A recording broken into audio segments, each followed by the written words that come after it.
So we have just completed the week number 1 of the 21-day challenge.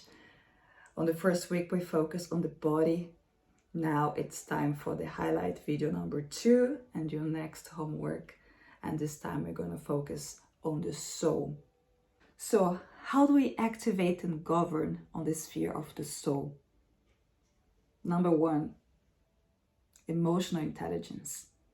Connecting with our emotions and learning how to manage them to bring the best version of ourselves and to bring the best in others as well. Number 2, through the heart. By not living from the head, living from the heart. By purifying the heart from all the distorted images and perceptions that we have about ourselves, about others, about the world. And the third one, which for me is the key that will unlock the other two, and is the one that I want to focus on today on this video, which is activating your real identity. Your identity. So the word real in Portuguese means royal, royalty, like royal family, família real. So when we talk about activating your real identity, we are talking about unlocking your true royalty, the royal soul being that you are here in this body. Let's begin with the content today. So I put it here together for you. You see, real identity, and this real is connected with your royalty. So our identity has 2 layers, okay? The first layer is called the original project. The first layer is the one that God's Spirit, Source, the Creator, has made you to be, okay? That's the original purpose, the original project. It's how the Spirit sees you and who you're called to be. I'm gonna show you. So Genesis 1:26-27. Then God said, "Let us make mankind in our image and our likeness." So God created mankind in his own image. In the image of God, he created them. How amazing is that? You are created like God in his image and likeness. So everything that God is, everything that the Creator is, you are as well, is in your DNA, is in your blood, is in the core foundation of your creation, of who you are. And that's why I say, you're not just anybody. You are royal, made the same like God, to govern upon the earth, to govern upon all things on the earth. You're given the authority to rule over all that is. That's how powerful you are. And that's the original project of the Creator for you. And now comes the second layer of our identity. And that second layer usually is what screws us big time. And that's why we're doing this work, because we want to resolve that, not only for ourselves, but for humanity. But today I want to focus on you, and I want to bring this content for you. First layer of your identity is the original project of the Creator. Genesis 1:26-27.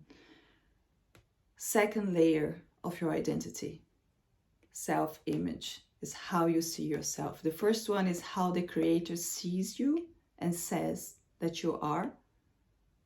Second one is who you say that you are, what you say about yourself. And that layer here, your self-image, is constructed mainly in 2 different ways. The way you construct your self-image first is by what others say about you.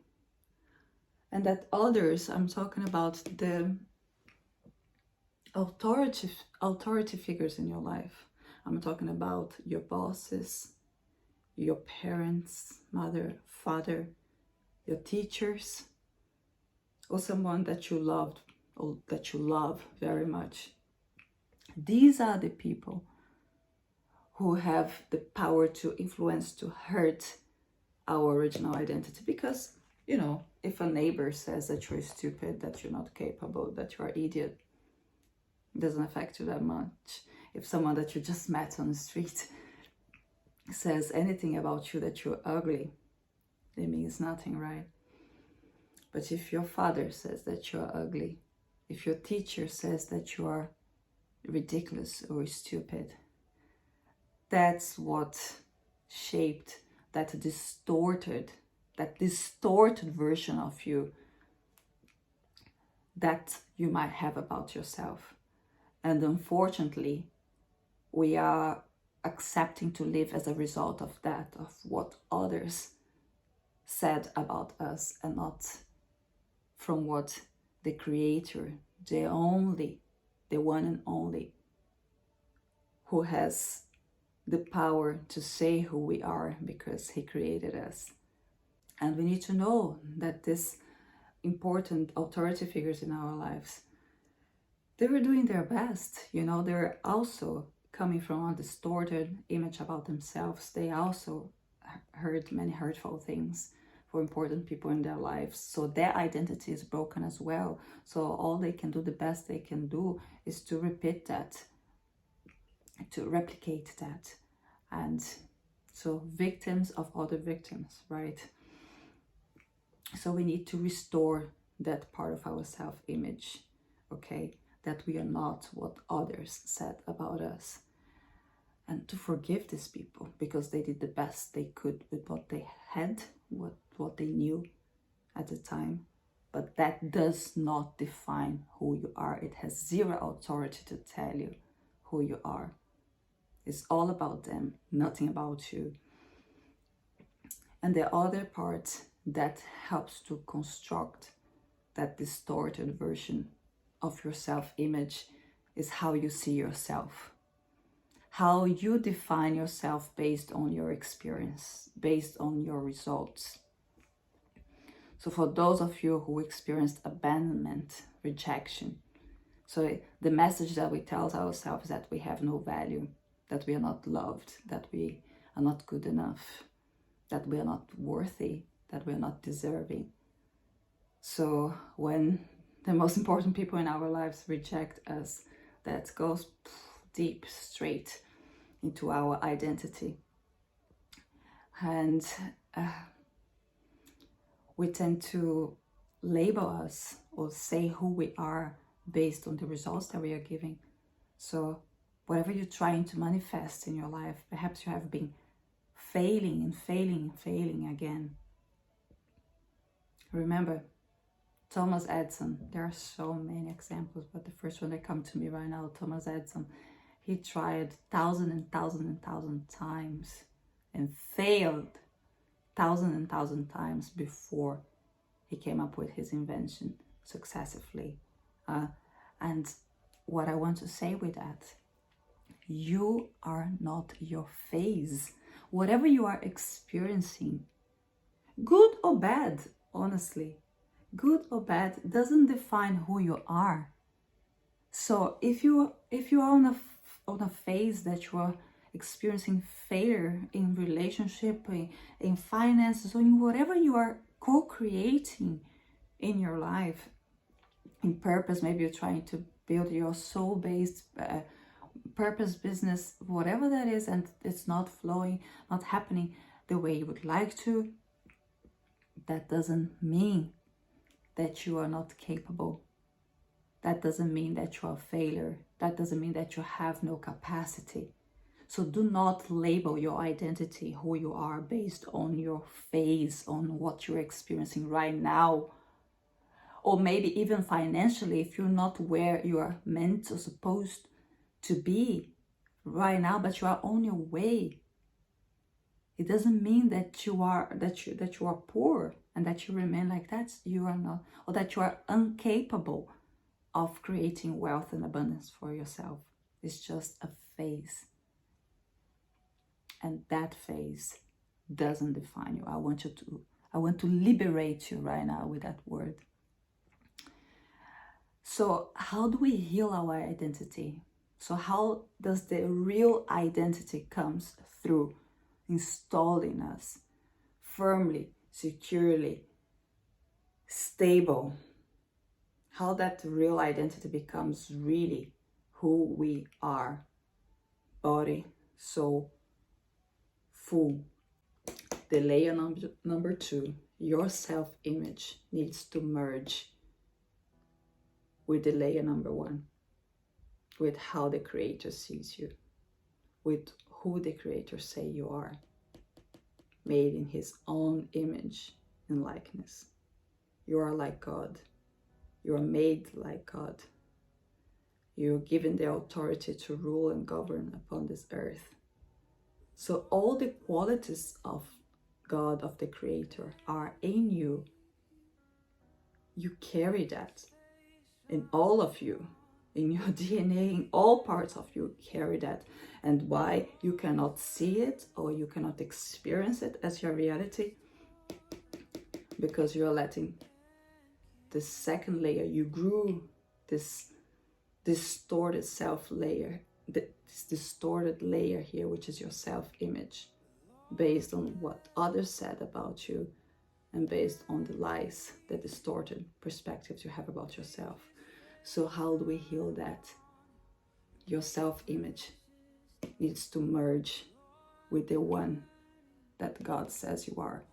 Your self-image needs to merge and become one. I equalize with who the Creator said you are. Originally, the original project for you, which is unique and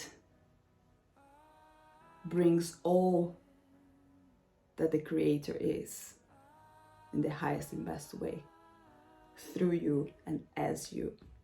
Next part of the challenge. I want you to take a piece of paper and I want you to write down 40 characteristics of your I am. Okay?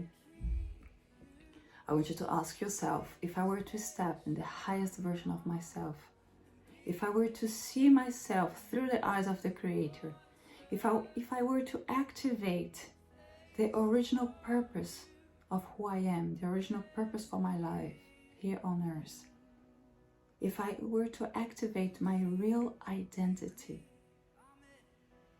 the royal being that I am, made in the image and likeness of God, of the Creator, who would I be? And based on that, you can ask Creator, teach me to see myself through your eyes and to be with all that I am, the one that you say I am, and to never let again my identity be based on the lies and distortions that my experience or that other people in my life made me feel not capable, not belonging, not worthy, not deserving, not lovable. This is not who you are. It's time to come back to the original purpose. It's time to come back to the original project. I want to activate you here today. My purpose here is to bring you back to your royalty. That you no longer let anything else define who you are, but that you can stand firmly in living the truth of who Source, the Creator, says you are. So write that down. I want you to read it every day, these 40 affirmations, I am, and write down all that you already know that you are and all the things that you are not yet but you would like to be, all the qualities that you would like to embody. You are the download of heaven on earth. Do you understand that? the download of heaven has been given to you, and you are that. So if you would name it as qualities, how would that look like? Do your exercise. We're going to work on your beliefs about yourself. We're going to heal your self-image so that it becomes one with the way Source sees you. And as you read those I ams, bring emotion to it. You know, when we create a new program in our mind, in our brain, we need to bring the emotions, because for the mind to create a belief, you need to see, to hear, and to feel it. When you hear, see it, and feel it, for your brain, it is registered as true, as something that really happened, something that is real for you. So do that, and whenever you have doubts about your identity, read Genesis 1:26-27. That verse will heal your identity each time. Read it as many times as you want, and you're gonna be fully activated. New codes will come through each time you read it. That royalty will come in a higher way, in a higher level. And the most important of all, make your beliefs become a fact in your life. Okay? Because your beliefs, when we change that self-image, when we change your beliefs about yourself, the beliefs, they just give us an inclination to jump into a new reality, into a new way of being, to a new version of ourselves. It gives us the inclination, but the belief is not the jump. The jump is your action. The jump is when you make your beliefs become a fact, and how you do that, by applying them in your life, by making them a reality in your life, by practicing them every day, in every life situation that you have. Show the abundant self that you are. Show the deserving self that you are. Express the lovable being that you are. Express that you belong. Express that. Make it a fact. Because when you make these beliefs your true identity, your real identity, a fact in your life, then you will experience a new reality of life.